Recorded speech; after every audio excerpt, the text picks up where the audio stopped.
Welcome back mga katambalan, mga hot topic and issue pag-usapan natin. Update po tayo kay Barbie Fortesa at kay David Licauco kung saan nga po si Barbie ay nagkaroon ng meet and greet na ginanap naman po sa SM North EDSA Cinema Lobby.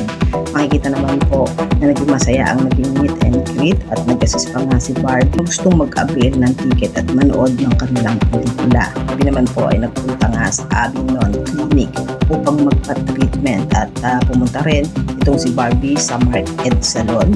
Ito po ay paghahanda ng Barbie para sa gaganaping GMA Gala mamayang gabi. Bagamat busy nga itong si Barbie dahil sa mga sunod-sunod na black screening, meet and greet ng pagkakataon upang mag-prepare nga para sa gaganaping GMA Gala mamayang gabi.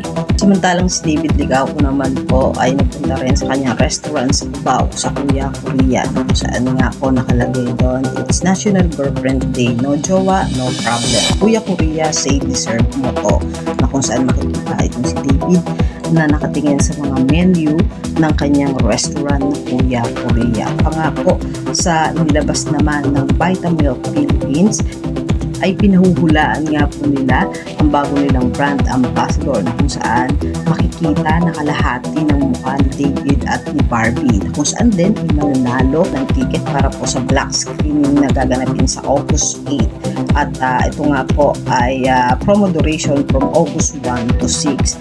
Ito po ay ang Vitamilk na kung saan nga po nakalagay Guess Who na pinahuhulaan po nila na mukha nga nila David at Barbie.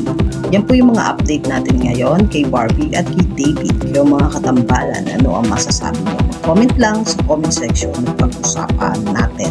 Yan ang mga hot topic and issue dito lamang sa Tambalang JK.